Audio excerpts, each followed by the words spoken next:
Bienvenidos a todos a esta segunda edición de Sé tu propio héroe. En esta ocasión estaremos trabajando con los colegios del plantel Azteca a lo largo de toda la República Mexicana y también en Guatemala.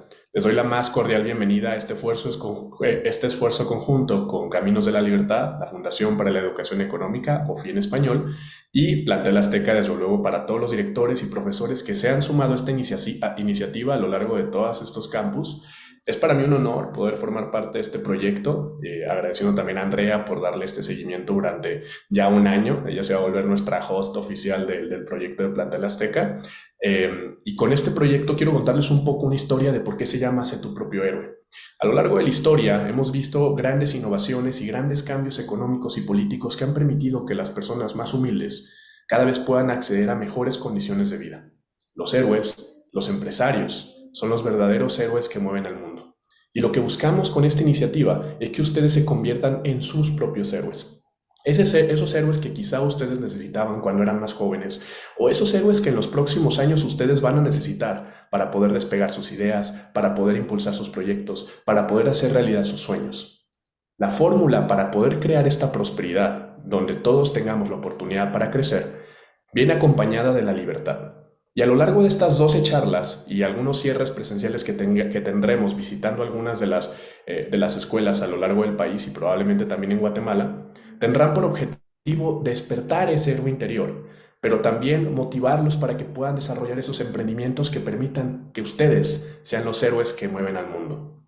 El año pasado logramos impactar a más de 700 estudiantes, de los cuales salieron más de 30 proyectos innovadores.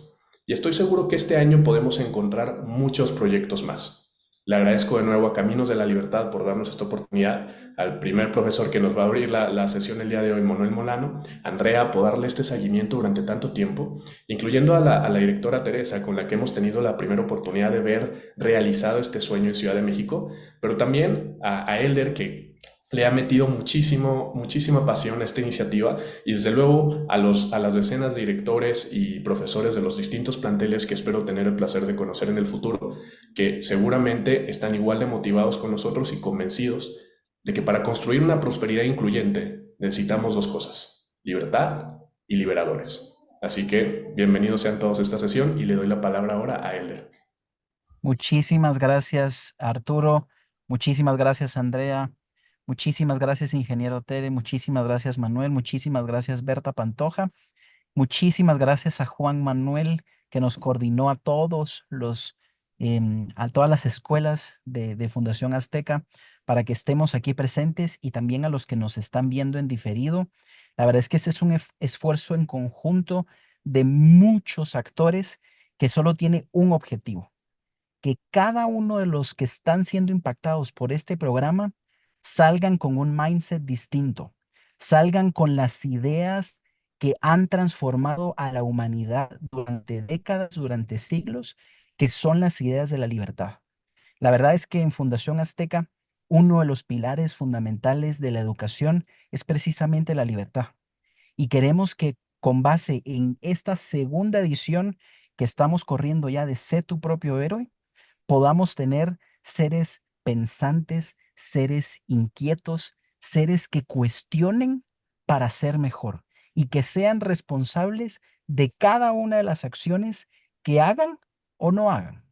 Aquí no estamos esperando que nos vengan a defender, sino nosotros ponernos esa capa de un superhéroe y defendernos primero a nosotros mismos para defender a los demás y hacer de México y Guatemala países mejores. Necesitamos mejores personas, mejores ciudadanos, y no hay mejor iniciativa que Sé tu propio héroe. Así que les damos la más cordial bienvenida, agradecerle como siempre a nuestro aliado estratégico, Caminos de la Libertad y FI en español. FI en español nos ha dado muchísimo, y de verdad hago patente mi agradecimiento para Arturo, para Andrea, para todos los que están ahí haciendo este esfuerzo, y obviamente agradecerle al profesor Molano, agradecerle a los directores de cada una de las escuelas azteca que están aquí, a los docentes y a ustedes, los alumnos, que van a hacer que este programa sea un programa inolvidable y que esperamos verlos pronto en persona. Así que muchísimas gracias. También quería hacer un breve comercial. Estas ideas que van a discutir a lo largo de todas las sesiones, no solamente les permitirán desarrollar emprendimientos exitosos que después podemos poner a prueba, sino que también les darán las ideas competentes para poder formar parte de esta interesante iniciativa de Caminos de la Libertad, que es el concurso de cuento y ensayo para jóvenes. Van a tener hasta mayo del próximo año, hasta el 31 de mayo, para poder enviar sus ideas, de las cuales estaríamos muy orgullosos de poder ayudarlos a desarrollar esas grandes ideas. El primer lugar son 50,000 pesos, el segundo lugar 30,000 y el tercer lugar 15,000. Y hay dos categorías. Y también para los que tienen un lado más artístico existe el concurso de caricatura de Caminos de la Libertad, que también cuenta con 3 lugares donde se premiarán las ideas más innovadoras, obviamente enfocadas en los principios e ideales de la libertad. Así que si estas sesiones les permiten crear una empresa, pero también les permiten desarrollar las ideas que son muy apreciadas en muchos lados y por muchas personas, porque son las ideas que permiten que las sociedades prosperen. Así que este proyecto tiene muchas recompensas más allá del conocimiento personal, que espero que puedan ir aprovechando. Les voy a dejar el link del concurso para que puedan estar al tanto, pero cada sesión les recordaremos este pequeño comercial para que puedan pues llevar a cabo estas ideas, construir sus ensayos, crear sus obras artísticas. Y bueno, si podemos acompañarlos en ese proceso, cuenten con nosotros. Ahora sí, le damos la palabra a Andrea para que pueda presentar a nuestro ponente del día de hoy.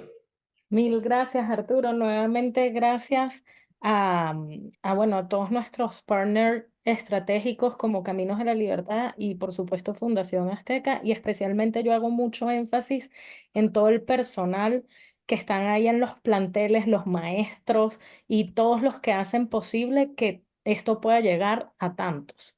Tengo el honor de presentar a nuestro conferencista invitado. Él es Manuel Molano. Manuel tiene una licenciatura en Economía por el Instituto Tecnológico Autónomo de México y una maestría en Economía Agrícola por el Imperial College de la Universidad de Londres. Imparte también un seminario de Economía de México en el Tecnológico de Monterrey y es miembro del consejo de diversas organizaciones civiles y empresas, así como también es columnista en varios medios nacionales. Ganó el Premio Nacional Banamex de Economía y anteriormente se desempeñó como director adjunto, economista en jefe y director general del Instituto Mexicano para la Competitividad entre el año 2006 y 2021. También fue director general del Fideicomiso Comercializador y director de Estudios Económicos en la Subsecretaría de Fomento y a los Agronegocios y de la Secretaría de Agricultura. El día de hoy nos acompaña de parte de Caminos de la Libertad y pues para nosotros es un enorme honor contar con alguien de la talla de Manuel para que abra estas sesiones. Entonces, bueno, los dejo con Manuel. Manuel, el micrófono es tuyo. Muchas gracias, Andrea, y muchas gracias, Arturo y Elder, y muchas gracias, colegas educadores de planteles de Fundación Azteca y de todo lo que hace Grupo Azteca por la educación de México. Yo creo que vale la pena darle un agradecimiento a don Ricardo Salinas por siempre estar pendiente de estas cosas y estar pendiente de difundir las ideas de la libertad, que no son solamente un idealismo. Hay quien me dice es que tú eres liberal como si fueras religioso. No, y también son ideas muy sensatas y yo creo que la mejor ciencia económica nos puede decir que son ideas muy sensatas. Y bueno, también agradecer obviamente a Caminos de la Libertad. Creo que es muy importante el trabajo que hacen en México y en Guatemala. Ojalá este trabajo se multiplique en el tiempo y es un honor estar sentado tanto en México y en Guatemala con tanta gente, con tantos alumnos. Espero que los materiales que les preparé no les resulten muy áridos. Estos materiales normalmente los uso con un público universitario. He tratado de simplificar un poco las cosas de manera que pueda yo explicarlas y obviamente me faltaba agradecer, por supuesto, a la Fundación para la Educación Económica. Yo creo que FI tiene materiales para gente de todas las edades. Hay cosas desde con títeres y muñequitos hasta con diagramas cosas más complejas y entonces creo que hay muchas cosas útiles ahí que ustedes pueden aprender, como dijo Elder y como dijo Arturo y como dijo Andrea, para que sean sus propios héroes, para que se conviertan en sus propios héroes. Entonces, déjenme veo, aquí tengo cómo compartir mi presentación. Aquí ya deben estar viendo mi pantalla. ¿Ya ven la portada? ¿Alguien podría Funciona. levantar la Sí, ya se mano? ve, ya Sí, se ya ve. se ve. Muchísimas gracias. Bueno, pues eh, esta es una reflexión, un conjunto de reflexiones inspiradas por el trabajo de Fee, el famoso libro de Leonard Read, que si no lo has leído, léelo hoy. Está disponible gratuitamente en el sitio de Fee y es una lectura deliciosa, es una lectura que puedes hacer en un ratito, que no te quita mucho tiempo de trabajo de la escuela o de tu diversión o de lo que hagas en la tarde, pero es realmente interesante porque cuando vemos un producto relativamente modesto como un lápiz número 2 que pues está en todas partes, que se usa para todo, pues nos damos cuenta que ahí hay una cantidad de trabajo y cantidad de cosas y cantidad de patentes y cantidad de invenciones de un montón de empresas que no están relacionadas, ¿no? La gente que hace las explotaciones madereras en Canadá no habla el mismo idioma que la gente que saca el grafito de las minas y no habla el mismo idioma ni conoce tampoco a la gente que produce la goma. Es una goma de borrar plástica y tampoco conocen a los que hacen el casquete superior donde se inserta el lápiz con la goma. Eso viene de otro proceso. Y bueno, ni se diga toda la gente que interviene en transportar esos lápices, en vender esos lápices en distintos lugares de México, de Guatemala, del mundo. Realmente es un esfuerzo prodigioso. A mí cuando me dicen es que los mercados son demasiada competencia y es un mundo descarnado, la verdad es que no, la verdad es que es exactamente lo contrario.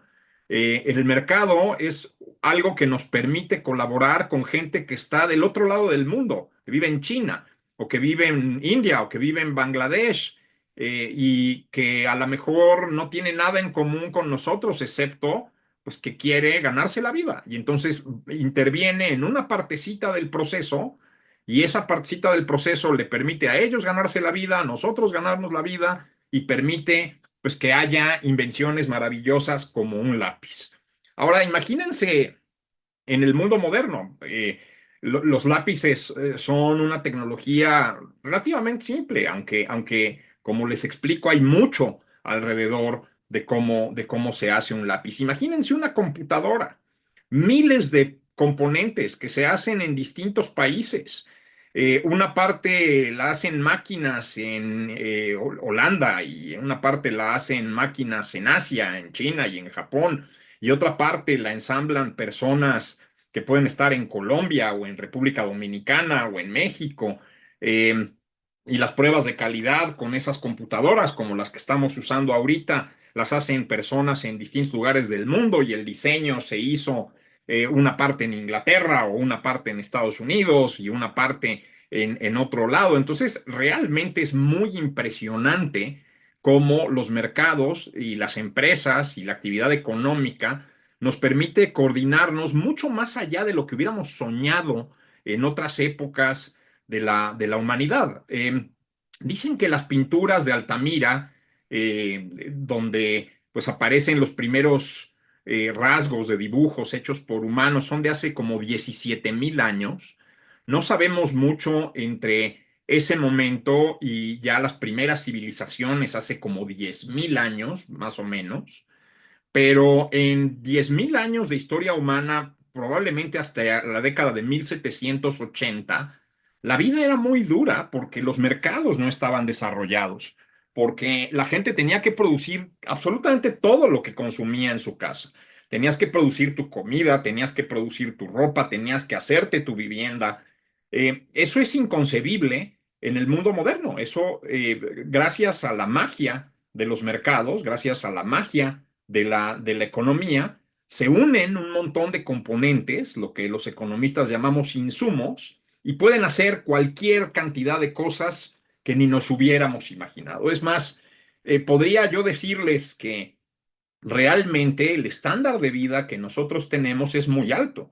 Es un estándar de vida que no tenía la gente en la década de 1750 y de 1760. De hecho, la gente antes de la Ilustración y de la Revolución Industrial y de esta revolución de la economía global, pues vivía vidas rudas, vidas cortas, vidas difíciles y donde pues la gran mayoría de la humanidad era muy, muy, muy pobre.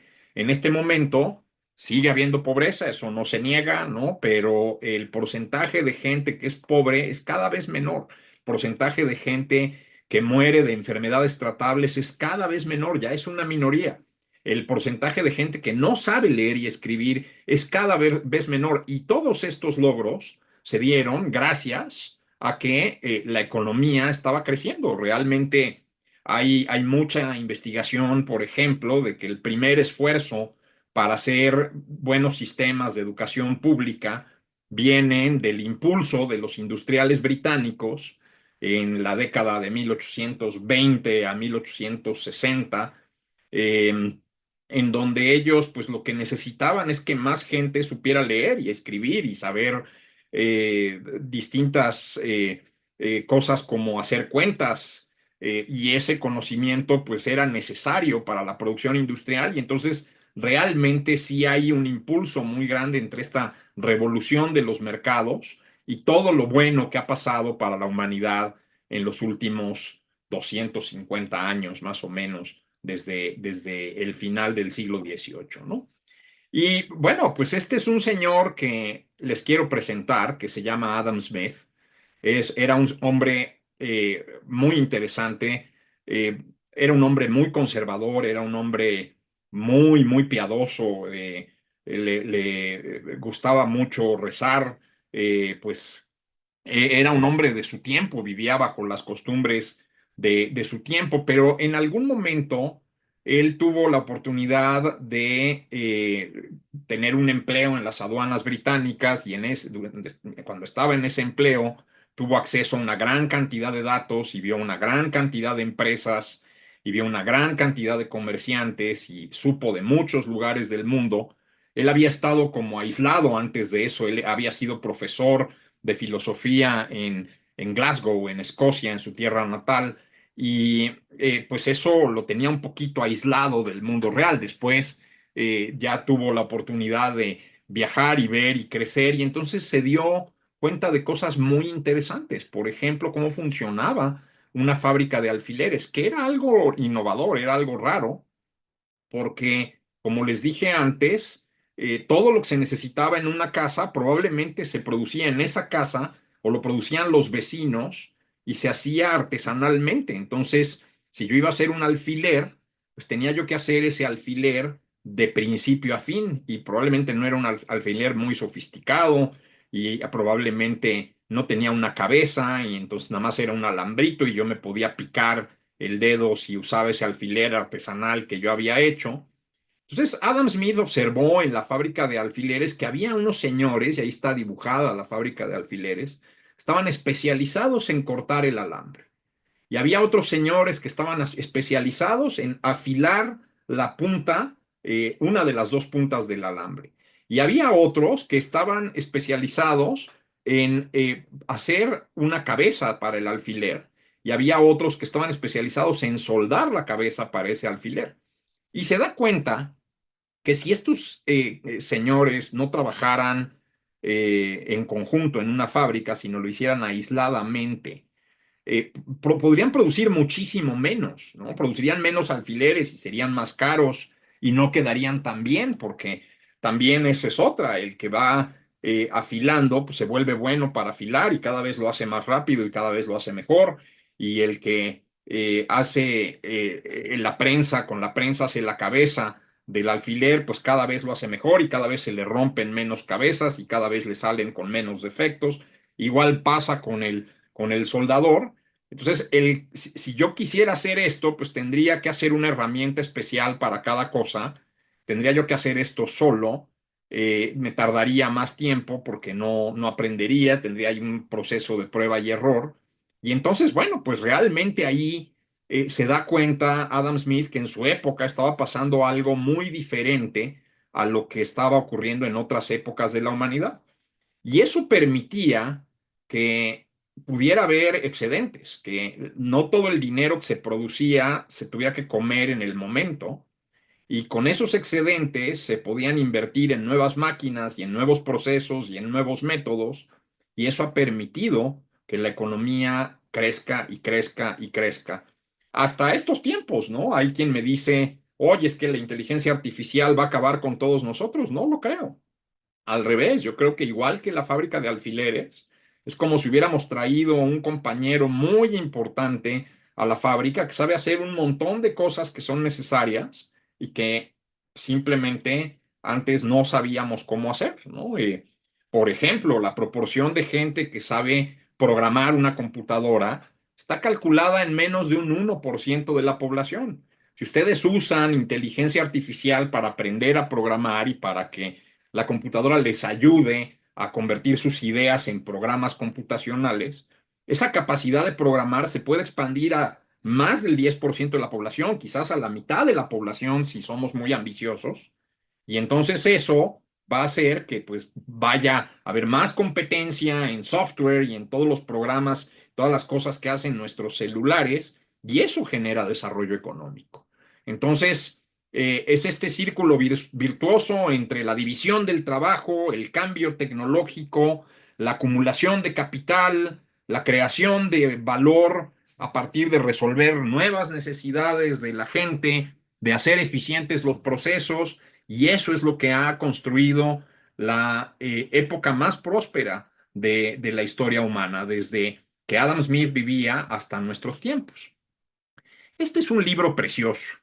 Desafortunadamente no hay una traducción al español, pero quizás sea una buena oportunidad para aprender inglés y leer el libro. Es un libro un poquito largo, pero no es un libro tan difícil de leer. Eh, Eric Weinhocker es un consultor de negocios, trabajó muchos años con la firma McKinsey & Company, y en algún momento en un sabático de sus épocas de consultoría decidió hacerse la pregunta, ¿qué es lo que crea la riqueza? ¿Qué es lo que hace que los países se vuelvan ricos? Un poco la misma pregunta que se hizo Adam Smith, pero pues tratando de hacerla en el siglo XXI, ya con mejores datos y con mejores métodos. Aquí no sé si haya espacio y si haya posibilidad de que alguien tome la palabra. Ustedes me dirán, ¿no? Si podemos hacer esto más interactivo. Pero yo quisiera preguntarles, ¿podrían producir todo lo que consumen y usan? ¿Podrían producir el coche que se maneja en su casa o podrían producir la bicicleta en la que andan? Puede que eso sea más fácil, pero ¿podrías producir las piezas que van en la bicicleta en la que andas? ¿O podrías hacer la computadora o el tablet o el celular en el que estás funcionando? Una pregunta más sencilla, ¿podrías hacer la ropa que te pones? En el siglo XVIII, la mayor parte de las camisas las hacían las señoras en la casa, hacían camisas y camisones y blusas para todos los hombres, mujeres, niños y niñas de la casa, pero los hacían en casa. Ahora ya eso es parte de una economía industrial y eso nos libera tiempo para hacer otras cosas, para aprender otras cosas, para divertirnos, para entretenernos, para pasear al perro, para querernos más. Entonces, realmente ahí hay valor. Y la pregunta también podríamos hacerla, si tu país podría producir todo lo que consumes y todo lo que usas. La respuesta es que no. Y también, no sé si haya posibilidad, si alguien quiere preguntar algo, si hay preguntas de los grupos, que se levante la mano y podríamos, se vale interrumpir. Esto es un foro libre. En los que creemos en las ideas de la libertad, creemos en la libertad. Entonces, si alguien quiere hablar, pues levante la mano. Pero la respuesta es que no podríamos producir todo lo que consumimos y usamos y tu país tampoco podría.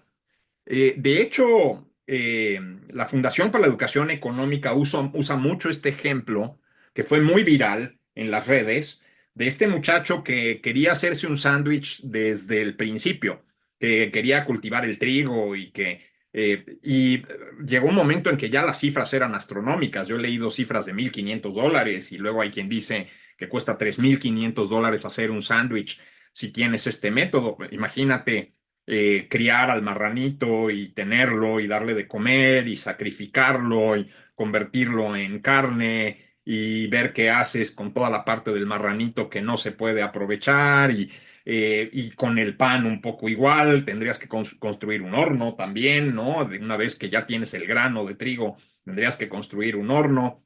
Eh, la mayonesa lleva huevo, entonces también tendríamos que tener gallinas. Entonces se puede volver muy, muy caro simplemente hacer algo tan sencillo como un sándwich, que es algo que podemos comprar, digo, no sé el precio en quetzales, pero a lo mejor un sándwich puede costar 50 pesos mexicanos, puede costar $3, no sé, ¿no? Y realmente ningún país podría producir todo lo que consume.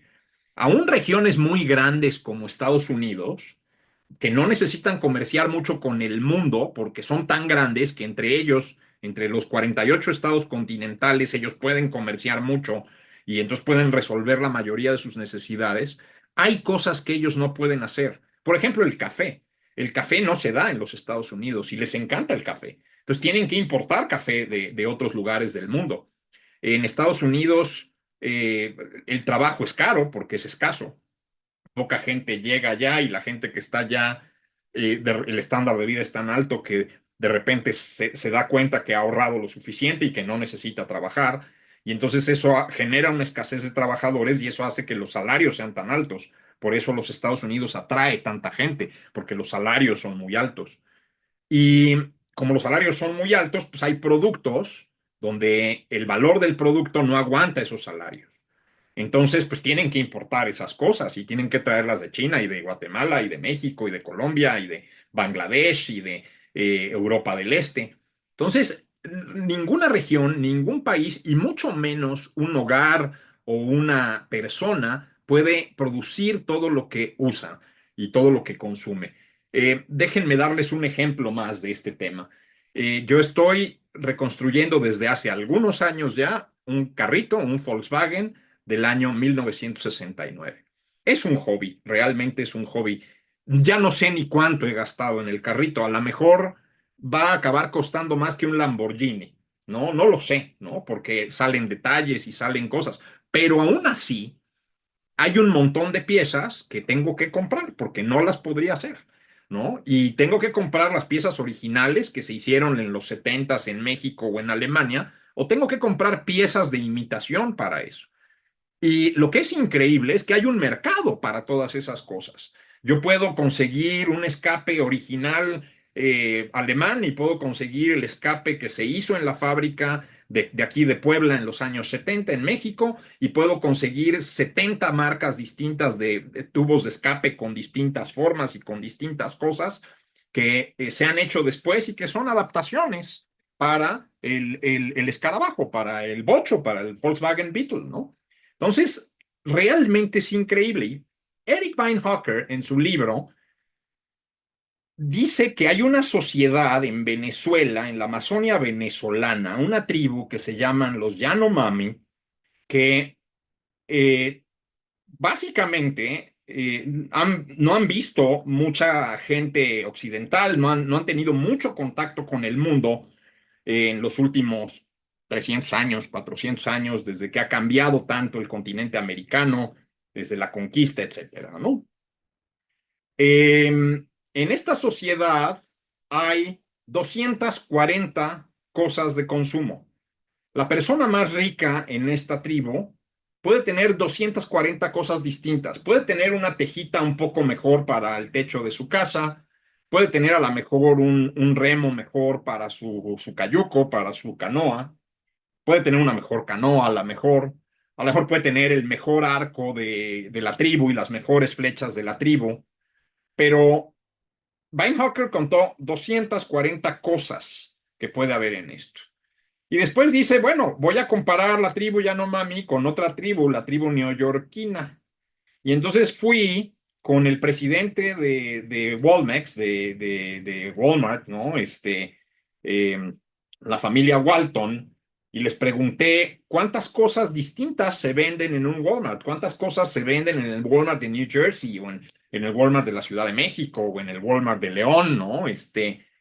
Y la respuesta es que nadie sabía, pero si se guiaban por el SKU, el Stop Keeping Unit, la unidad de registro de los inventarios, ¿sí? El código de barras que va en cada cosa y que nos dice, esto es una bocina, cuesta tanto dinero, ¿no? Pues a partir de los códigos de barras es más de 1 millón de cosas distintas que tú puedes comprar en un Walmart, ¿sí? Que es un cachito de la sociedad contemporánea, ¿no? Tú puedes comprar 10 tipos distintos de cepillos de dientes y puedes comprar 30 tipos distintos de pasta de dientes y 20 tipos distintos de shampoo y hay café descafeinado y con cafeína y muy fuerte y muy tostado y molido para espresso y molido para cafetera normal y hay yogurt con azúcar y sin azúcar y bajo en grasa y con mucha grasa y leche que tiene más proteína y es realmente increíble todo lo que puede crearse en el mundo contemporáneo. Y entonces esa gran diversidad es un tipo de riqueza, porque al final, pues la vida entre los Yanomami es muy dura. Si alguien se enferma, si alguien le da fiebre amarilla, se muere. Dentro de las cosas que puedes comprar en un Walmart, ¿no? Y así fue en la pandemia en los Estados Unidos, desafortunadamente no en México, era pues el servicio para que te pusieran la vacuna de COVID-19. La vacuna no se podía vender en los mercados, lo cual yo creo que fue un error, yo creo que tendrían que haber hecho algo distinto.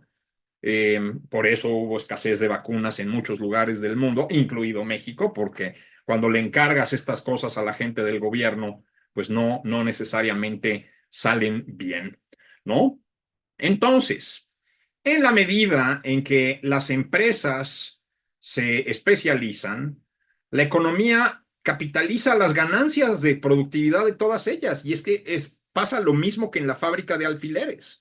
Si yo me especializo en producir esto que están viendo ustedes aquí, que es una memoria, aquí hay 1 terabyte de memoria. Esto es un 1.000 millones de bytes de memoria, ¿no? Realmente es un prodigio de la humanidad. Cuando mi hermano llevó la primera computadora a mi casa, que fue en el año 81 y que era una computadora Atari 16, esta Atari 16 tenía una millonésima parte probablemente de la memoria que está contenida en este chip. Y todos nos hemos podido beneficiar de esto. Esta en particular la hizo la firma coreana SanDisk, pero a partir de SanDisk, pues Lenovo y IBM y Apple y muchas empresas pudieron poner esto en sus computadoras. Y entonces tú vendes una computadora con más espacio de almacenamiento y todo el mundo se beneficia y el consumidor se beneficia. Entonces es muy importante cómo las empresas se van especializando. Es un mundo duro también, ¿no? Porque ya no hay tanto lugar para los generalistas, para los que sabían todo, los que sabían hacer todo, ya no hay tanto lugar para los sabios, pero hay un lugar para el que se especializa en hacer algo importante y que pueden utilizar todas las empresas y todos los consumidores aguas abajo en la cadena de producción, sobre todo los consumidores. Y por eso es importante que los países puedan comerciar. La realidad es que cuando tú le preguntas a muchos economistas por qué los países comercian, algunos no te saben decir. Algunos te dicen, pues, ¿por qué es importante acumular reservas en dólares? ¿Y para qué quieres los dólares? ¿Para qué quieres papelitos impresos por la Reserva Federal de los Estados Unidos, un sistema de bancos de un país en el que no vives y donde, pues, no te riges por sus reglas, no te riges por sus leyes? Pues es muy sencillo.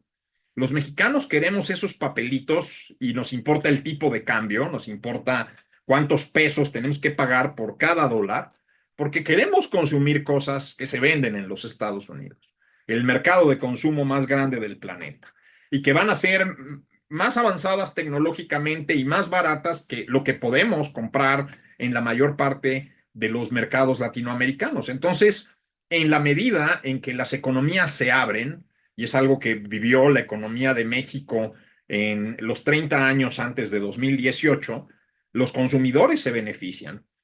Y sí, obviamente, pues también hay más competencia. De repente, a lo mejor yo tenía una fábrica de camisas y empiezan a venir camisas de China más baratas y tengo que cerrar la fábrica de camisas. Pero eso es bueno para la economía, porque quiere decir que yo no era el más competitivo, no era el más productivo del mundo haciendo esas cosas. Y el mercado me mandó la señal de que tengo que cambiar de giro, tengo que hacer otra cosa. Y en la medida en que todos cambiamos de giro, y nos dedicamos a aquellas cosas en las que somos más productivos, logramos más cosas.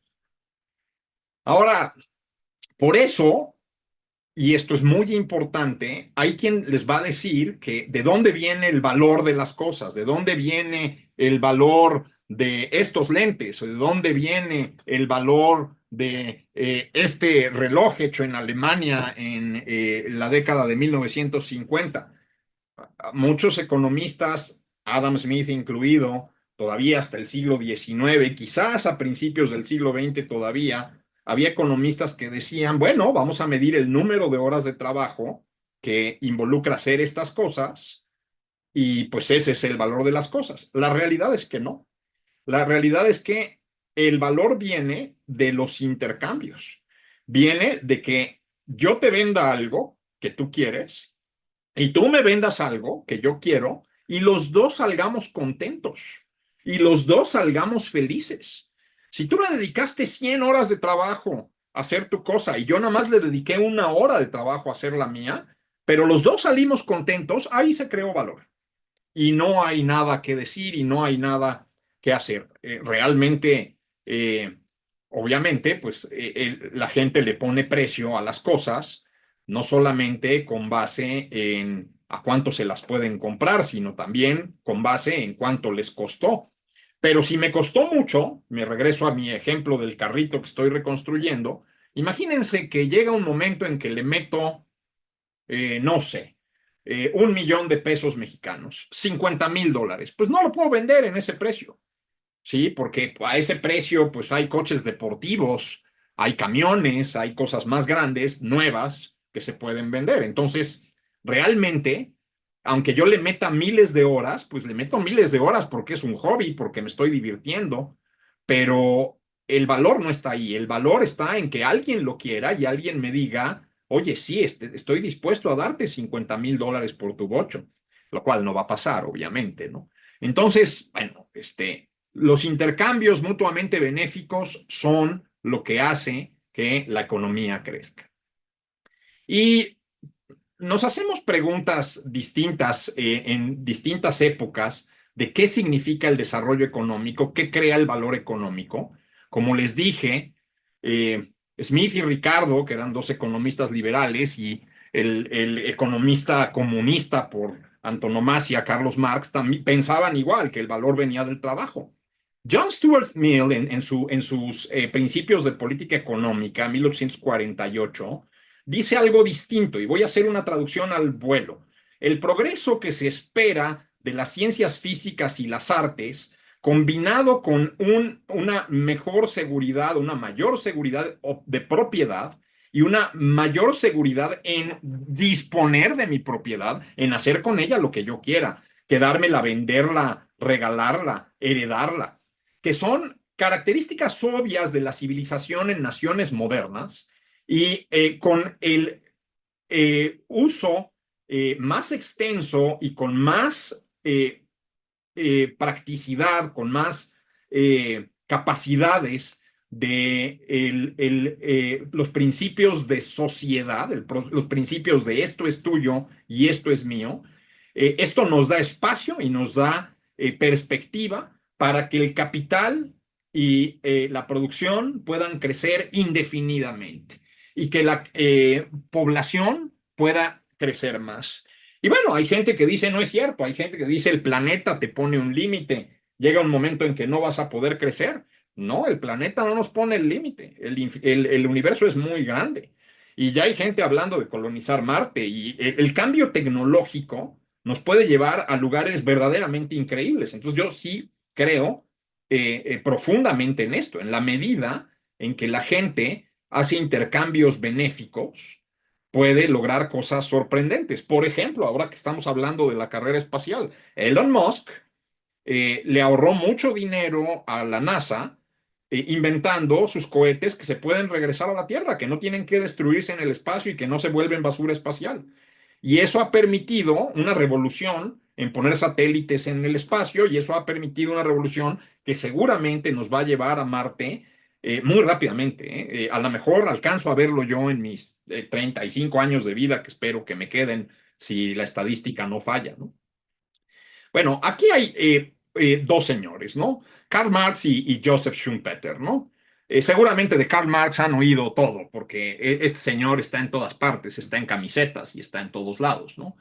Seguramente de el compañero Schumpeter no han oído nada. Déjenme decirles que Schumpeter, pues era un ser humano con errores y con dificultades, igual que yo y que ustedes.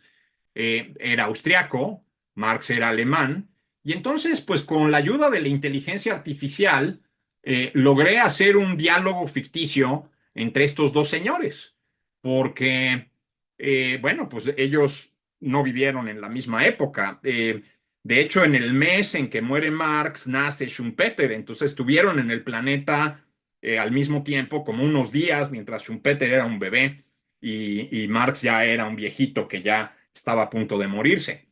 Pero bueno, imagínense que lograron encontrarse en algún café en Viena o en Berlín.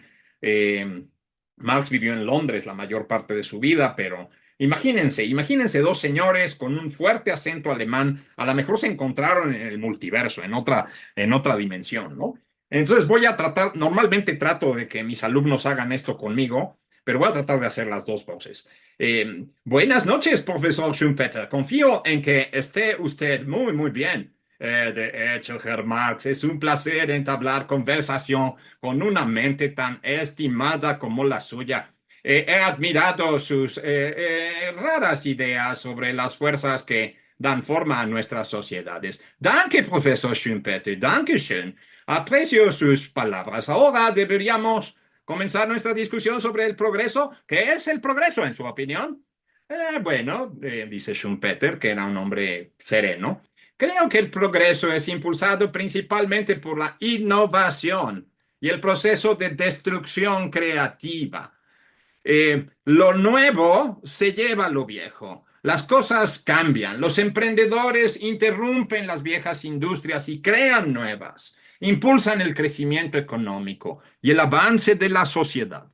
De hecho, la gran mayoría de las empresas que estaban en la bolsa de Nueva York en el año 1900 ya no están, ya son otras empresas. Y entonces este es el proceso de destrucción creativa del que habla Schumpeter. El capital se crea y se destruye y crece y se destruye también en un momento, pero son estas olas de destrucción creativa las que crean el avance social. Y Marx le contesta, una perspectiva interesante de profesor Schumpeter. Sin embargo, yo diría que ese progreso es superficial y está limitado a quienes pueden permitírselo. El verdadero progreso, en mi opinión, se crea al abordar la desigualdad en la sociedad. Requiere un cambio fundamental en las relaciones de producción y en la distribución de la riqueza. Y Schumpeter contesta, veo de dónde viene, profesor Marx. La desigualdad económica ciertamente es un problema urgente, pero no es el afán de ganar dinero y la competencia en un sistema capitalista lo que impulsa la innovación. Si no hay ese incentivo, no se estancaría el progreso.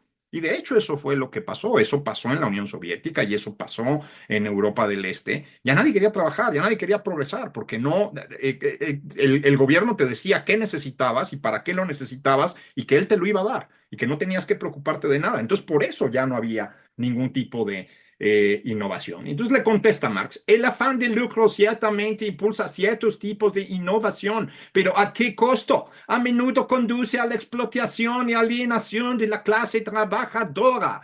Los frutos de la innovación no se comparten de manera equitativa, refuerzan las estructuras de poder. Schumpeter, que era un hombre sereno, le contesta, sin embargo, la historia nos ha mostrado que las monarquías en Europa, por ejemplo, carecieron de una innovación significativa durante al menos los últimos 10 siglos. ¿Cómo sería diferente su dictadura del proletariado de la monarquía? ¿No sofocaría también la innovación y el progreso? Y es que, muchachos, Marx decía que necesitábamos hacer una dictadura del proletariado, ¿no? O sea, una dictadura de los trabajadores. ¿Por qué no dijo una democracia de los trabajadores? No lo sé, igual y no creía en la democracia. ¿Qué es lo que está preguntando Schumpeter? ¿Por qué no hicimos un mercado de los trabajadores para que todos pudieran vender más fácilmente sus horas de trabajo? No, Marx creía en hacer una dictadura, en sofocar la libertad para que la gente pudiera tener todo y no hubiera competencia, que pues, es una idea muy rara, porque no somos iguales. Realmente no hay dos personas iguales, no hay dos perros iguales, no hay dos piedras iguales. Lo que nos hace únicos es lo que nos permite progresar en el mercado y cada persona tiene que encontrar aquello que lo hace único. Y entonces Marx le contesta, pero la dictadura del proletariado es fundamentalmente diferente. No se trata de una clase dominante que impone su voluntad sobre otros, se trata de la clase trabajadora, los verdaderos productores de valor, los que toman el control de los medios de producción. Fíjense cómo Marx piensa que el valor viene del trabajo. No, el valor viene de intercambios provechosos. Se trata de poner fin a la lucha de clases y crear una sociedad en la que todos prosperan, todos. Y Schumpeter le contesta, pero ¿cómo puede estar seguro, profesor Marx, de que un sistema así no caería en las mismas trampas que las antiguas monarquías? El poder centralizado se vuelve opresivo, sin importar quién lo tenga. Y Marx le contesta, la diferencia clave es Zeitgeist, el espíritu de la historia, profesor Schumpeter.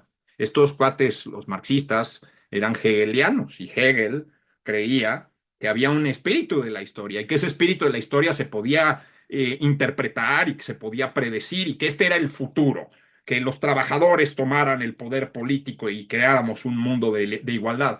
La realidad es que no, la realidad es que creamos mucha miseria como la que hubo antes del capitalismo, antes de 1780. Y por eso los países que hicieron eso en su mayoría fracasaron.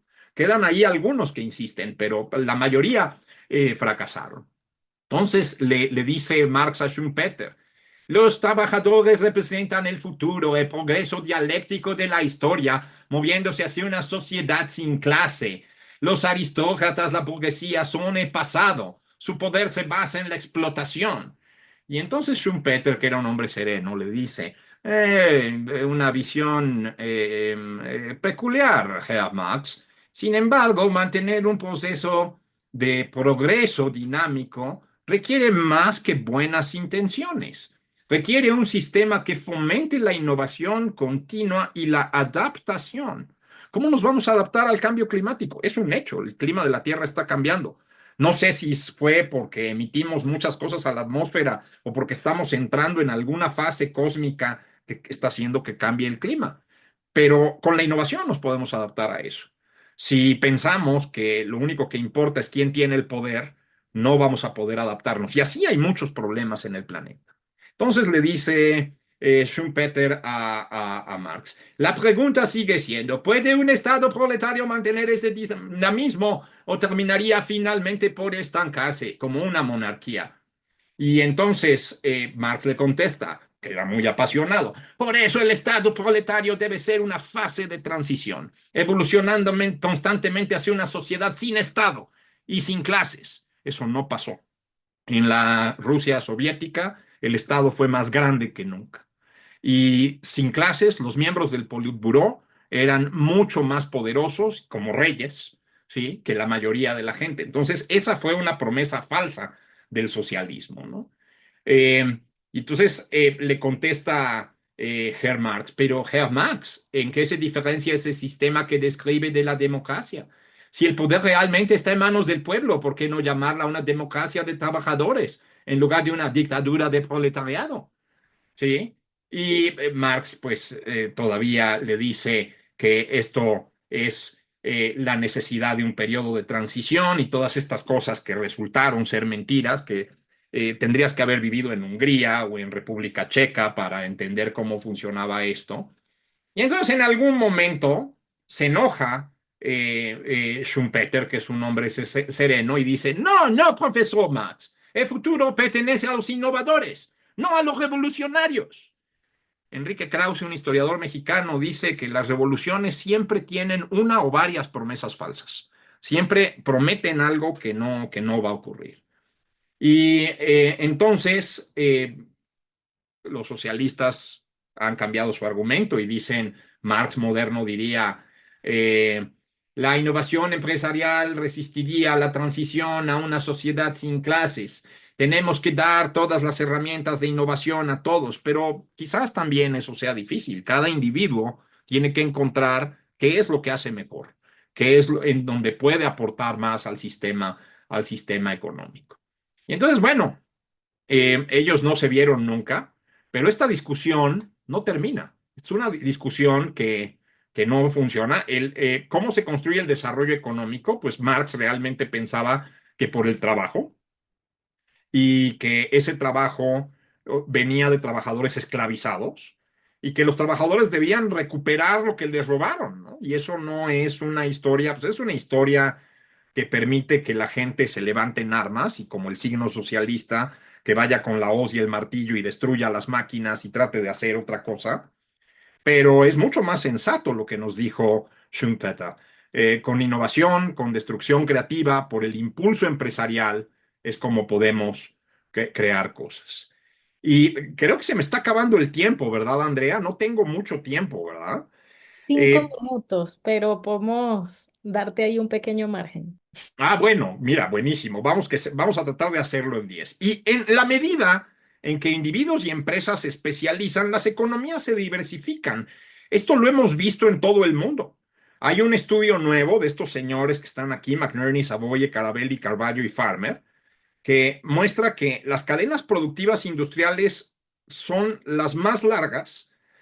¿Por qué? Porque si yo soy solo una empresa petrolera, por ejemplo, y no tengo muchas empresas clientas y muchas empresas proveedoras, pues mi productividad va a bajar. Simplemente obtengo riqueza sacando petróleo de la tierra, riqueza que se produjo hace millones de años, ¿no? Pero si estoy en la manufactura y alguien fabrica el plástico del chip y alguien fabrica el cobre del chip y alguien hace los microcircuitos de silicón y alguien corta al tamaño correcto y alguien ensambla en una fábrica, todos tienen una utilidad y hasta el último, el que está hasta el último, que normalmente es el consumidor, es el que más gana de esto. Me olvidé decirlo, pero esto cuesta ahora $15, 300 pesos mexicanos. Esta cantidad de memoria en 1945 no la tenía ni la NASA, no la tenía nadie, ¿no? Entonces, bueno, cuando hay muchas empresas y muchos subsectores y cadenas muy integradas, todas las empresas pueden capitalizar las ganancias. Esto se parece mucho al orden natural. Imagínense, el sol es la fuente más importante de energía de nuestro pequeño mundo, de nuestro pequeño sistema. Pero si el sol no estuviera cerca de un planeta como la Tierra, no podríamos tener la vida como la imaginamos. Sería una estrella aislada que lanzaría su radiación al espacio y ya, nadie aprovecharía esa radiación. La realidad es que esa radiación la aprovecha el pastito que está creciendo ahí en la sabana africana y la aprovecha también la cebra que se come el pastito y la aprovechan también los leones que se comen a la cebra y entonces ellos son los que más aprovechan. Digamos, en este ejemplo, el sol tendría un índice de potencial 0, el pastito tendría un índice de potencial 1, la cebra tenía un índice de potencial 2 y los leones tendrían un índice de potencial de 3, porque son los que se benefician de todo, los que se podrían comer casi cualquier cosa que esté ahí y aprovechar la energía de la fotosíntesis y de la alimentación de la cebra y de todo lo que está abajo. Ahora, un sistema con puros leones, pues también se muere, porque si no hay cebras, pues ¿qué comen, no? Y si no hay pasto para la cebra, pues se mueren las cebras y entonces, digamos, lo importante es la interrelación entre las empresas, otra vez los intercambios mutuamente provechosos. Hasta el león más salvaje sabe que no se puede comer todas las cebras y tiene que ver con esto, tiene que ver con preservar el ecosistema, ¿no? Entonces, sí hay sectores que generan más potencial económico y estos señores midieron este índice para distintas industrias y se encontraron que industrias como el petróleo, que están aquí a la derecha, pues no generan tanto valor. Son industrias que son como los eucaliptos, son endopáticos. Endopático quiere decir que no crece nada alrededor suyo. Imagínense una ciudad petrolera como Ciudad del Carmen, Campeche, en México. En Ciudad del Carmen, pues los petroleros encarecen la comida, las rentas, aquello es como un pequeño Manhattan, como un pequeño Tokio. Y entonces, si yo quiero poner una fábrica de ropa ahí, pues todo es caro. Una bodega es cara, el capital es caro, los trabajadores prefieren trabajar con Pemex y con sus proveedores que con alguien que les pague lo que les podría pagar yo en una fábrica de ropa. Y entonces, pues ahí no se va a dar una fábrica de ropa. Y esa región, pues va a depender del petróleo hasta que se acabe. Y cuando se acabe el petróleo, pues van a ver qué tienen que hacer, ¿no? Y a menos que sean muy listos, como los noruegos, y hagan cosas distintas, ¿no? Pero si tú haces cosas como del otro lado de la escala, productos maderables o manufactura o minerales no metálicos, todos los minerales especiales, galio, rodio, que van en estos circuitos, o si yo hago maquinaria, máquinas para hacer otras máquinas, eso también es muy provechoso. El transporte aéreo. Poner un aeropuerto es importante. Por eso cancelar el aeropuerto de Texcoco en México fue una mala decisión. Porque cuando tú pones un aeropuerto, pueden llegar ahí gente y pueden llegar ahí piezas de todo el mundo y alrededor de ese aeropuerto crece la industria. Esa ha sido la historia en los grandes hubs aeroportuarios. Digo, también depende de dónde ponga yo el aeropuerto. Si pongo el aeropuerto en un rancho en medio de la nada, pues no va a llegar nada, ¿no? Pero si aquello está adecuadamente ubicado, pueden pasar estas cosas, ¿no?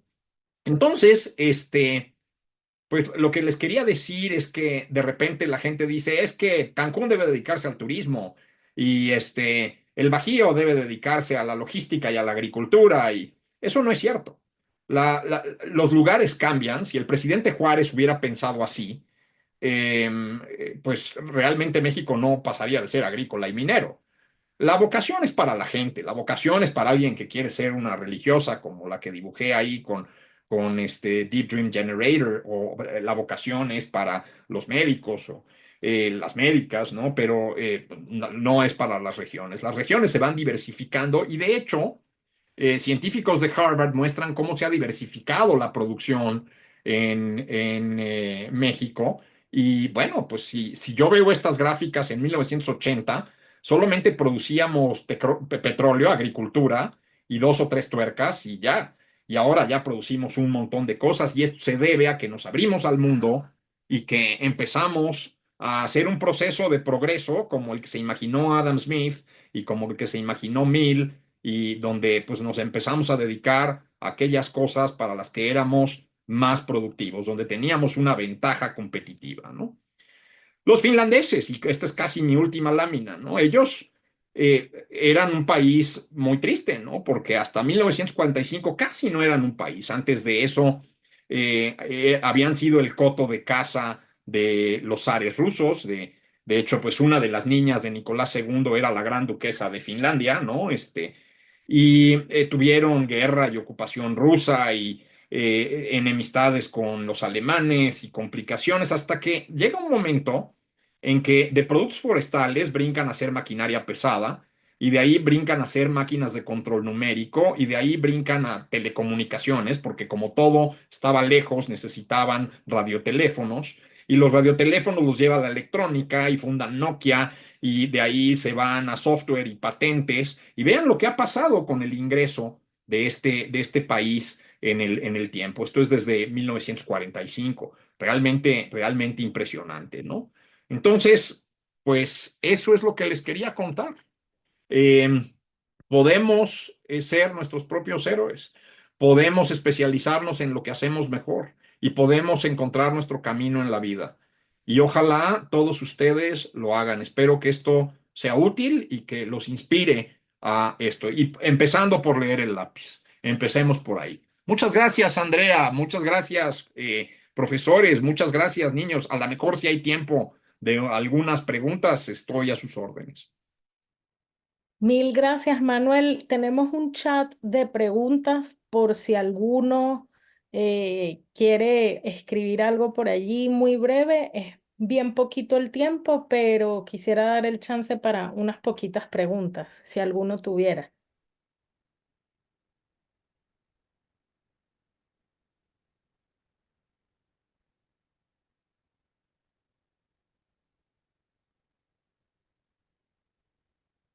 Solo las pueden escribir en el chat.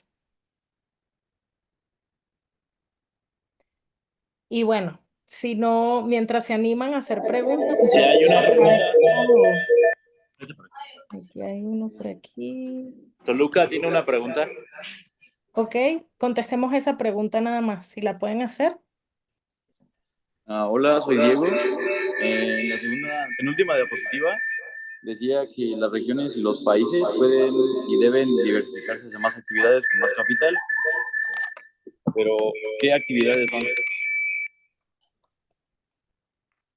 Mira, hay muchas, pero normalmente están en industrias donde podemos especializarnos y donde podemos encontrar nichos de valor. Em, Otra vez, yo creo que es muy difícil encontrar una empresa que pueda hacer todo. Aún las armadoras automotrices, por ejemplo, ¿no? Pensemos en Volkswagen o en BMW o estas nuevas armadoras chinas. No pueden hacer todas las piezas que van en sus coches. Realmente hay una gran cantidad de proveedores y cuando alguien va a hacer una computadora, Apple, por ejemplo, pues va con Samsung, que es su competidor en otros ámbitos, y le dice, oye, necesito que me desarrolles un disco de 10 terabytes de este tamaño para esto. Y entonces, no, no se puede, sí se puede. ¿Cuánto estás dispuesto a pagar? Y etcétera. Y de qué tamaño es la orden. Y así se crean esas innovaciones. Entonces, yo no podría decirte exactamente cuáles, aunque las últimas láminas pues nos dan una pista. Sacando petróleo de la tierra probablemente no sea la mejor idea. Eso te permite construir un país como Noruega muy bueno o un país en un estado fallido como Nigeria muy malo, ¿no? Realmente lo importante es que haya intercambios mutuamente beneficiosos. Esa es el tema, que lo que tú vendas lo quiera mucha gente. ¿Por qué? Porque de esa manera, pues te van a entregar su dinero a cambio de lo que tú vendes y de esa manera tú vas a poder comprar todo lo que tú quieras. No creas que vas a poder producir tu ropa y tu coche y todo lo que haces, ¿no? Entonces, si es así, entonces las más recomendables, ¿cuáles son? La gráfica que está ahí te da alguna idea. Normalmente es cuando estás a la mitad de la cadena, porque en la mitad de la cadena puedes comprar del lado izquierdo y puedes vender del lado izquierdo, aunque también te beneficias estando al final de la cadena, pero corres un riesgo y es que te quedas sin productores a lo mejor en un momento determinado. Entonces, sí hay ahí algunos sectores que se ha probado que crean más valor para los países. Yo les voy a dejar esta presentación, ahí puedes revisarlo. Lo que sí es que nadie te puede decir, tú tienes que vender tortas de 8 a 10 afuera de tu colegio. Nadie te va a decir eso. ¿Sí? Eso es algo que vas a tener que encontrar tú. ¿Sí? Vas a tener que analizar la información y vas a tener que revisar qué está pasando y cómo vas a venderlo y cómo vas a hacerlo, ¿no? Hay guías y sí hay números y yo creo en los números, creo en la estadística para guiar nuestras ideas. Entonces, por eso hay que revisar los números. No sé qué edad tengas, pero yo empezaría por volverme muy trucha para los números y a partir de ahí saber dónde puedo ganar dinero y dónde no. Muchísimas gracias. Estamos ya sobre la hora. De verdad que fuese genial que nos pudiéramos quedar aquí disfrutando de todo lo que sabe Manuel, que de verdad su Hagamos conversación fue hagamos otra otro día, Andrea. De verdad, su presentación fue excelente y estamos muy complacidos. La invitación es para que se conecten la próxima semana, el lunes. Vamos a hablar de un tema muy importante que son finanzas. ¿Qué tienen que saber sobre el dinero y las finanzas personales antes de los 20 años? Entonces, les invito a que también se conecten el próximo lunes. Agradecemos una vez más a nuestro invitado Manuel Molano. Agradecemos una vez más a Fundación Azteca, a Caminos de la Libertad, a la directora, a Elder. Y bueno, esperamos verlo la próxima semana. Les vamos a mandar una pequeña tareita que tienen que llenar y no se olviden de llenar las encuestas también sobre qué les pareció la charla, porque eso nos ayuda muchísimo a mejorar cada vez más y a llevarles cada vez más charlas que sean de interés para ustedes. Muchísimas gracias. Andrea, hagamos una cosa. Estoy poniendo mi correo electrónico en el chat. Si alguien quiere Buenísimo, preguntarme algo más, que me escriba. A veces buenísimo. me tardo en responder el correo, pero pues ahí está mi correo. Tengo una mejor idea. Voy a agregar tu correo en la tarea que les voy a mandar para que ellos tengan allí tu contacto y te puedan escribir. Eh, Súper. buenísimo. Entonces, bueno, damos por finalizada esta sesión y los esperamos la próxima semana. Muchísimas gracias.